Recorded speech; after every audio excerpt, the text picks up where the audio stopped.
Okay, so we're in the pit of the Ellie Caulkins Opera House, where the percussionists live and play. And here is a percussionist. His name is Scott Higgins. He's one of our percussion players. And I wanted to take this opportunity to kind of have a very quick look at how percussionists live and the kind of stuff they do. And look, there's two more. Hi. Here's Peter and here's Mark, and they have lots of instruments and music. That's the percussionist. He's playing the hard mallet. That's right. We're just playing drums. Right. The mallets, yes, mallets everywhere. Look at that. Mallets and like all kinds of instruments. And they're all ready to go. Percussion players must be very organized people, wouldn't you say, Scott? Okay, and then sometimes they have to put music on odd places with tape because they run around in here playing stuff. So Scott, can you tell us which station is yours? This is my station. Okay. And what I get to play often at the beginning is the wind machine. The wind machine. Ooh, give us a glimpse of the wind machine. Like this.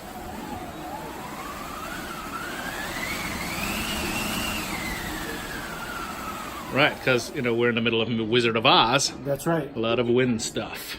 And then it looks like you have. I have side effects. Yeah, cymbal. A cymbal. I have bell. Bicycle bell. Bicycle bell. I have a ratchet for the witch. Awesome. And the lion gets slapped. Oh yeah. Yep. And then there's some crotales. Oh yes, but here's the cymbal. Right. And the xylophone gets played a fair amount.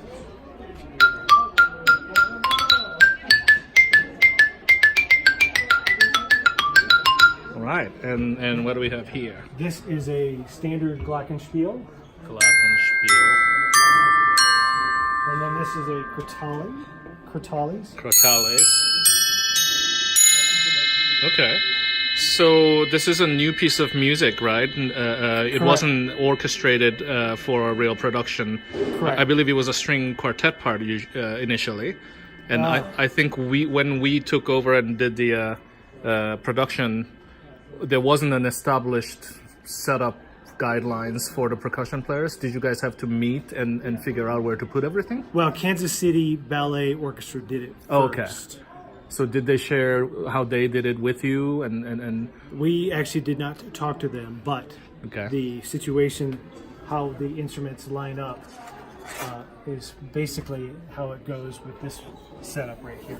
Okay, so the composer kind of worked out ahead of time which group of instruments get played by who. Yeah, that's correct.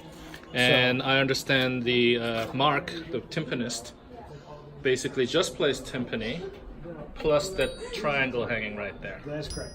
And so when I come back here, I have to play bass drum often. Right. And I also have to play wood blocks. Because there's a scene on stage where Dorothy knocks on the door. Right. So when she does, exactly. I do that. And from this station, you're looking out to where the podium is. Correct. They put that white thing behind where the conductor is. So the conductor is cueing you for the Dorothy's knock because you can't see Dorothy. That is also correct. Right. And then here is my bass drum. Right. And then I have a fancy mallet that makes a lot of noise. Wow. Did you make that yourself? Or did you? I actually did. Okay. And I've used it so much that it's coming apart. But that is another story. Okay. And I see an empty music stand here. Yes. Do you run music to this station sometimes from? I do. From this other station. Because at some point in the piece, I will have to take some of this back. Where do I go? Here we go. So this says 2BD right there. Right. So after I'm done with that, then I take it back. Take it. Because I know when I play this piece right here, I have to be ready to do it. in that movie. So how do you know how much time you have to run from one station over there to over here with the music? So you have to memorize some parts of these music and like how much time you have before you get to the and others. some parts I can see from here to that stand. Okay. But I cannot see backwards. Right. I can only see forwards. Right. So when you have a bunch of rests, sometimes you can't be just sitting there counting those rests. You have to memorize what other people are doing and see how much time you have so you can run around from station to station. Yes. Can you play something on this? The only part that I play on this is... I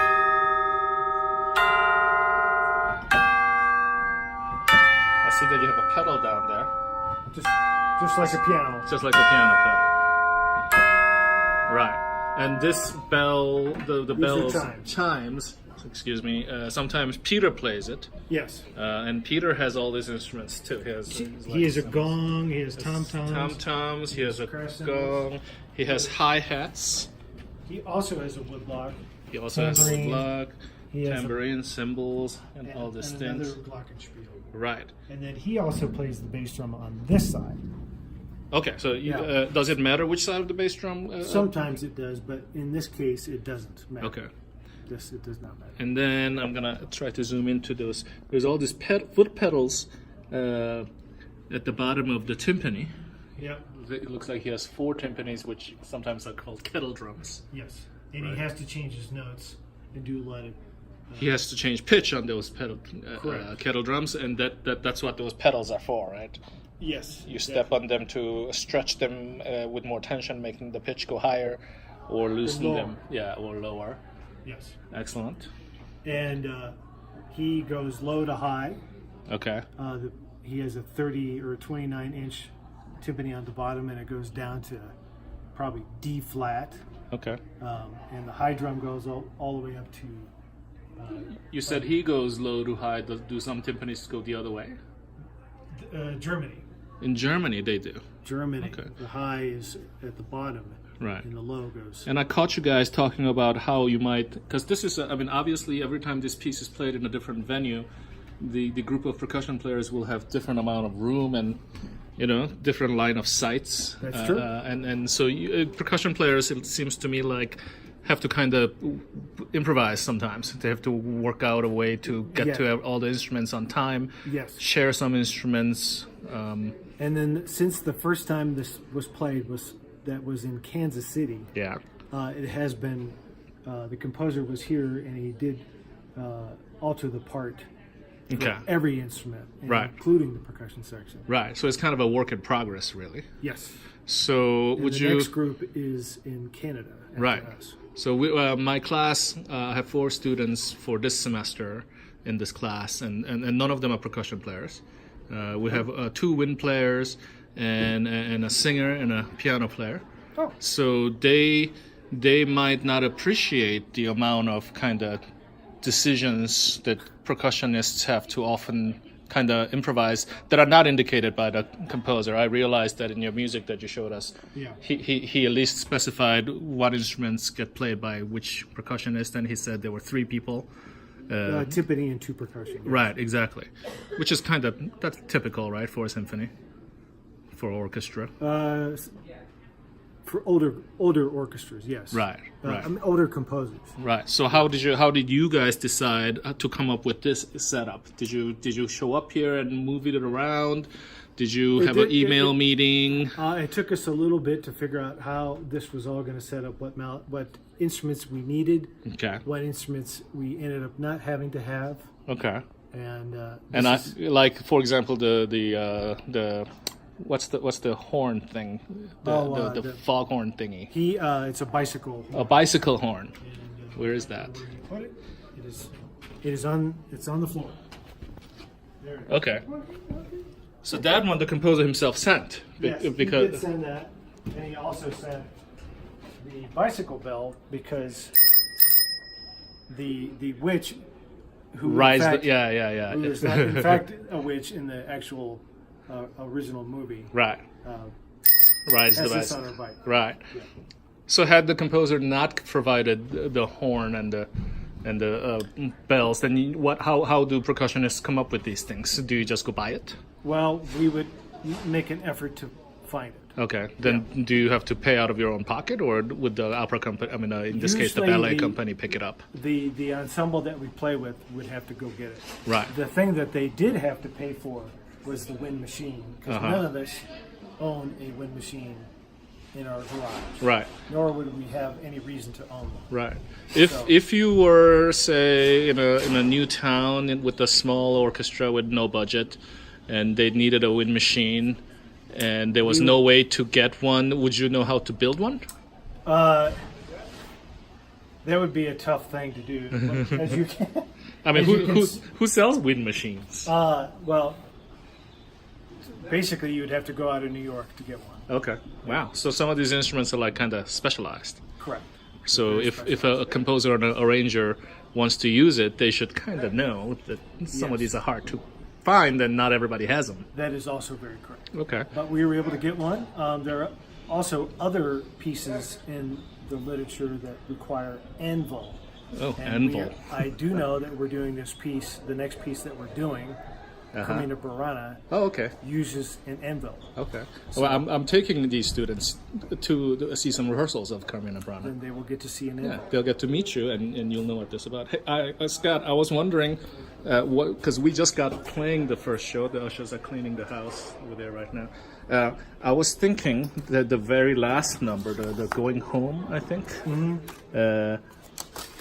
it looked like Return Home, it's called. Yes. It looked like you had a crotales part, followed by the wind machine, right? Yes. And then suspended cymbals a bunch of times, and then it looked like you sat down because you don't play the last few notes and the numbers, and then you were just blocking your ears because somebody was playing. Yeah. Yeah. Can we demonstrate for the class how you do this Return Home number 27? I will. That'll be fantastic. Okay, so what I do is I use the right mallets Right. and I play.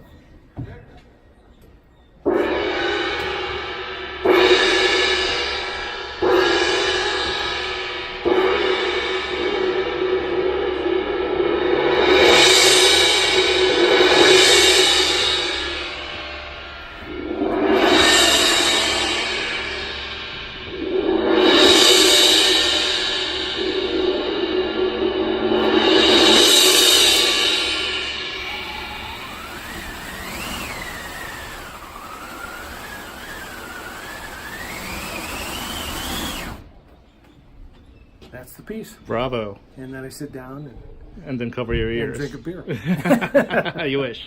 I wish. All right. That's really That's the great. piece. Thank you so much. You are welcome. And when we come on a field trip to see Carmina Burana, you'll meet these students and then we'll say hello. Excellent. Great. Thanks. Cheers.